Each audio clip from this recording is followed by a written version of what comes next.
গণপরিষদের পর সংসদীয় নির্বাচনের সিদ্ধান্ত নেওয়া হবে বলে মন্তব্য করেছেন জাতীয় নাগরিক কমিটির আহ্বায়ক নাসির উদ্দিন পাটোয়ারি। বিকেলে শাহবাগে বৈষম্য বিরোধী ছাত্র আন্দোলনের সম্মিলিত বেসরকারি বিশ্ববিদ্যালয়ের ইউনিটের সমাবেশে এই মন্তব্য করেন তিনি।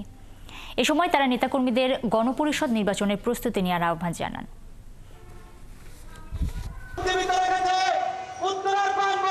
বৈষম্য বিরোধী ছাত্র আন্দোলনের সম্মিলিত বেসরকারি বিশ্ববিদ্যালয় ইউনিটের March for unity and justice রাজধানী শাহবাগে দুপুরের পর শুরু হয় সমাবেশ।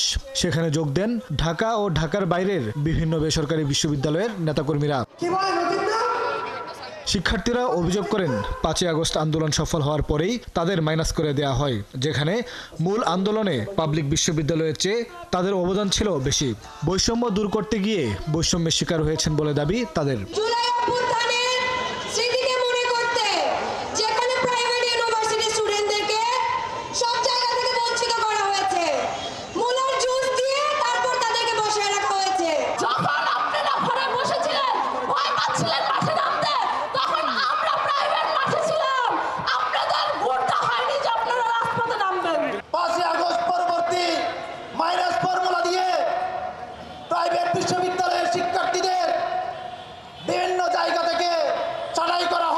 বেসরকারি বিশ্ববিদ্যালয়ের ইউনিটের নেতারা বলেন, মুজিববাদ কিংবা জিয়াবাদের মতো পারিবারিক রাজনীতি আর প্রতিষ্ঠা করতে দেয়া হবে না। আমরা যেমন মুজিববাদ চাই না, তেমনি কোনো জিয়াবাদও চাই না।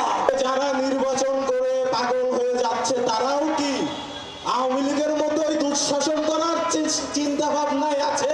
সমাবেশে জাতীয় নাগরিক কমিটির আহ্বায়ক নাসির উদ্দিন পাটোয়ারি বলেন, গণপরিষদ নির্বাচনের পর সিদ্ধান্ত নেওয়া হবে সংসদীয় নির্বাচনের। আওয়ামী লীগের করা একদলীয় সংবিধানে বহুদলীয় গণতন্ত্র অসম্ভব বলেও জানান তিনি। গণপরিষদের নির্বাচনের জন্য আপনারা সকলে প্রস্তুতি নেন।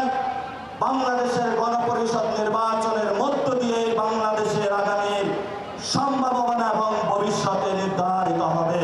একই সুরে কথা বলেন বৈষম্য বিরোধী ছাত্র আন্দোলনের কেন্দ্রীয় সমন্বয়কেরাও। এই যে গণ অভ্যুত্থান হয়েছে, এত শহীদ জীবন দিয়েছে, এটাকে মোটেও একটি দল চলে গিয়েছে অন্য দল চলে আসবে ক্ষমতা পালাবদলের সিঁড়ি হিসেবে দেখার সুযোগ নেই। এ সময় দেশি বিদেশি ষড়যন্ত্র মোকাবেলায় নেতাকর্মীদের রাজপথে থাকার আহ্বান জানান তারা।